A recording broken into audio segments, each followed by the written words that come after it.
installation of the cooling system. Right in this area down here on the radiator, that's probably one of the harder parts.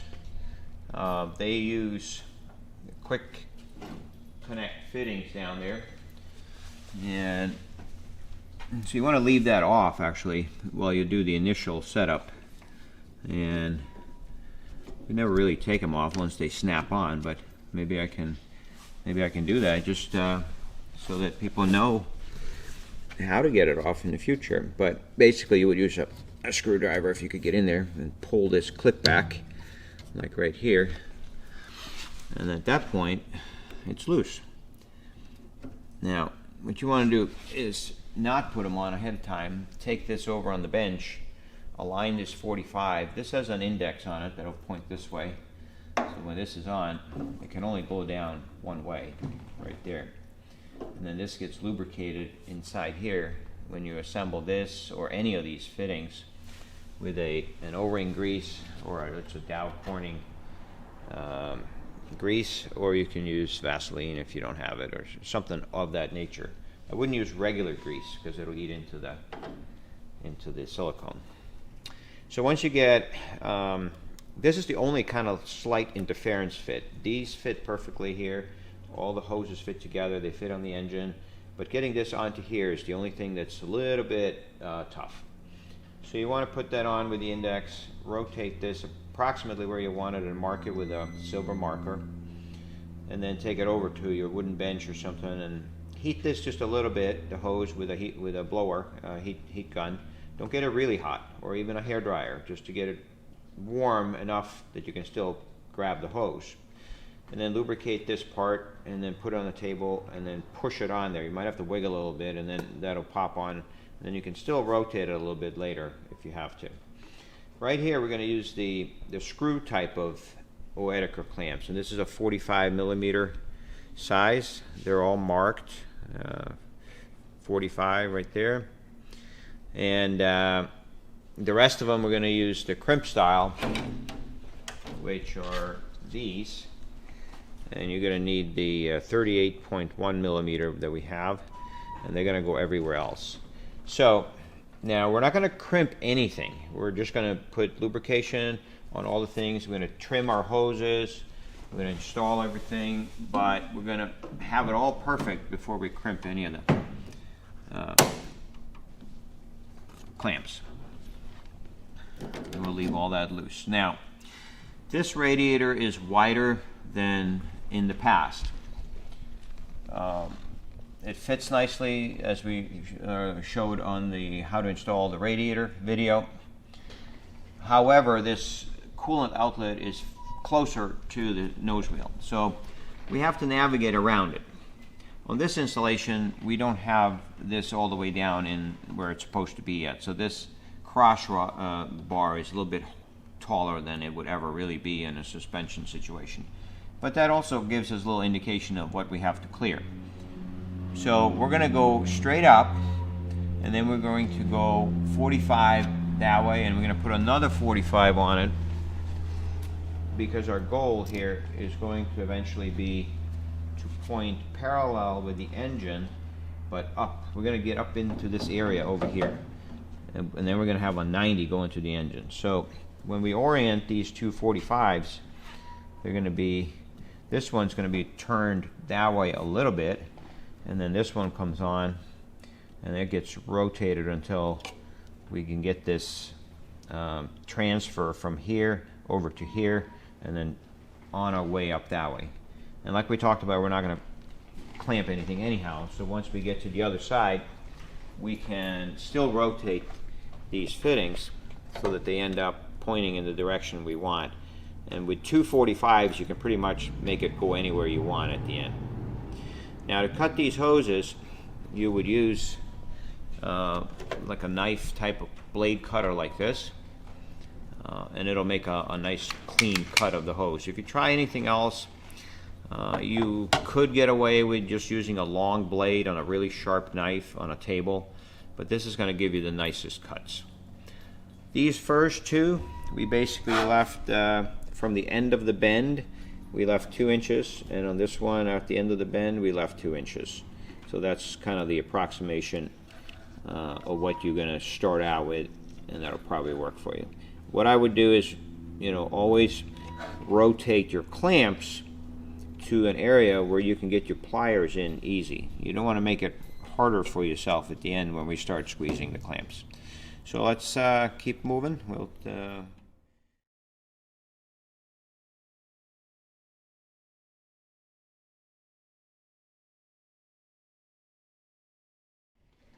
get this all lined up, and we'll mark this where we want it so everything runs parallel,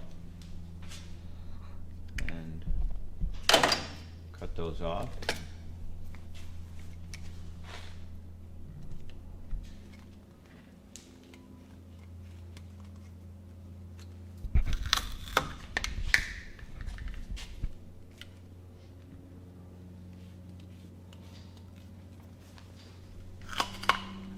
And we have the little bit of the silicone grease for those. And you're saying it doesn't matter what brand you use or anything like that? Well, there's an O-ring grease, you know, usually made by Dow Corning, and Molly Coat, yeah, it's one. Do we supply any of that? Yeah, we do. Yeah, so it's already included with the Firewall Forward. Well, it's not included with the Firewall Forward, but if they want it, they can be. Oh, okay, so you have it available. Yeah.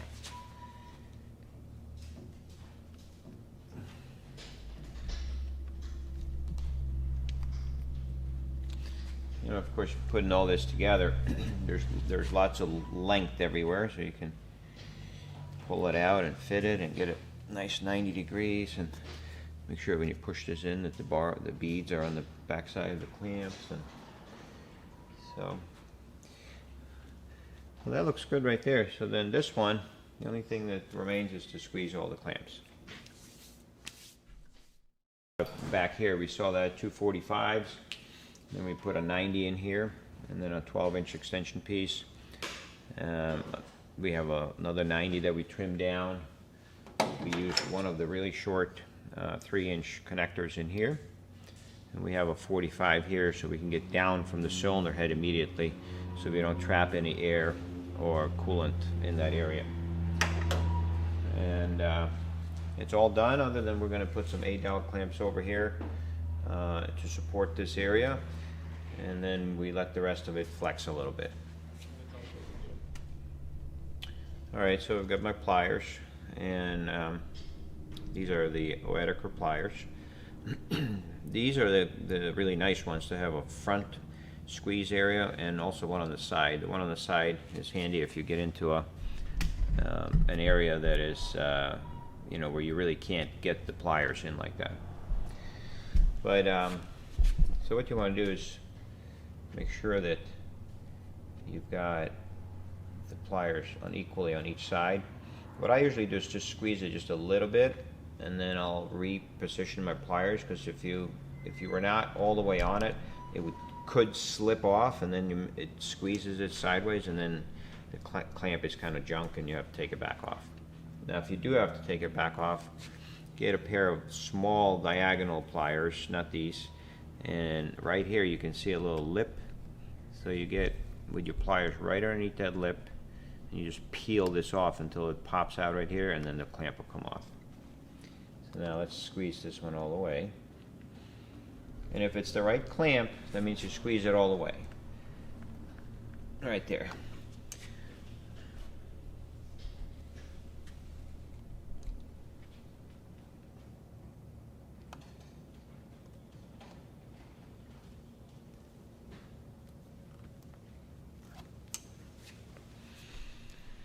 Alright, so we're going to work on the other side. We'll start at the radiator, take the adapter, put it on there, rotate it until you find the notch, which is over here. Grab one of the 90-degree elbows, and it's going to be going towards this here. So it's going to go straight forward pretty much, out just a tiny bit to clear all this. Now, I'm going to put it next to it too, That way, when you put it next to something, you can see, like if it's going to clear things like the engine mount and all that. And right now, or even if I remove it and I estimate that it's going to go down this far, I see that the height is pretty good. I'm actually happy with the height the way it is. So we're going to mark our adapter for what faces forward, which is right here. And we're going to take this on the bench. I'm going to heat this up and we're going to install this on the bench.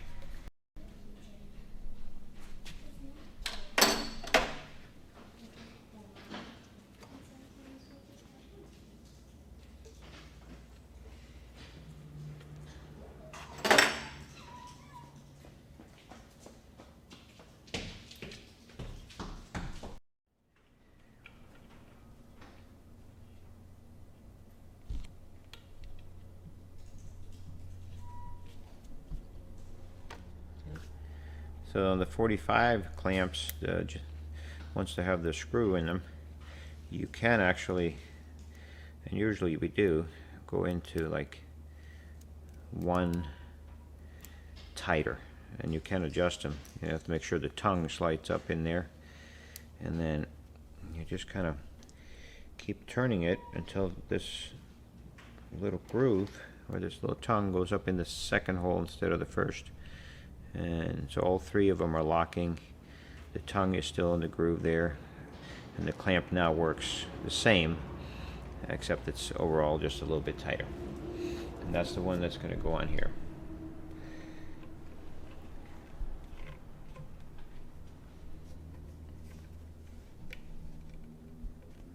And you could also do that after, and you can pretty much click it open, move it into place.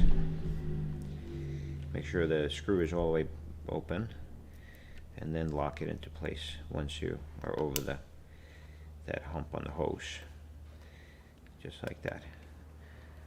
And then that's ready.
Alright, so the coolant bottle was mounted to the firewall below the pressure cap up here. Use two AM3 bolts with some small fender washers. This is vented through the cap. There's a little rubber flap down in here with a hole in it. So that's basically your venting chamber. It does come out, we don't have to pull it out, but it's vented there, and then it vents down through the threads, and so there's no visible hole on the outside. After the engine's been bled for air through the cap up there, then this will be where you will service the cooling system. So you need just enough room here that you can put a funnel in and add a little bit of coolant. Don't tighten it too much because it's just plastic. Just screw it down and it's just a tiny bit more and it's good. We want to have a coolant level to the first mark once the engine has no more air in it and we're regularly flying our airplane. So with a cold engine, it will be about the first mark. With a hot or warm engine, it'll usually be about the second mark. Filling it any more, and you probably will get spillage through the cap onto the firewall. You're going to run this 1/4-inch hose that comes with the engine. I'm going to run that up the back of the engine here. And we're going to tie it to the engine with a zip tie. And then it's already laying on top of the engine. It goes forward. And it goes in where the pressure cap is. Pressure cap is standard. You have to push down to turn it. and then right there is where the bleed is, which you can see is, I don't know if you guys have played with cars, but there's two seals. There's an upper seal and a bottom seal. The bottom seal normally is the 5 pounds. It seals down in here. Once you turn the cap to the first indentation, like when the engine's hot and you want to bleed it, you turn it to the first, it pops up. The bottom seal disengages, the top seal is still there, and coolant or air, mostly air, will rush through this hose and out through the bottle. And then you put a little bit more coolant in, and you do it again until there's no more air in the engine. Every time after the engine reaches about 200 degrees during your first run-ups, pop it like that, all the air rushes out, make sure there's enough coolant in the bottle, and then when the engine cools down, it'll draw that coolant back in. You can also keep filling it in between, but that's the principle. And as far as installation, this hose goes to the bottom of the bottle, and the bottle is below this. Otherwise, if you open the cap, this cap, and the bottle was above this, fluid would now run down here and into that cavity that we saw, because we did, let me see, this comes in here, so then if the bottle was above that, the coolant will now overflow by taking this off. So we want the bottle below, and it works on pressure and suction, so it doesn't matter if it's below.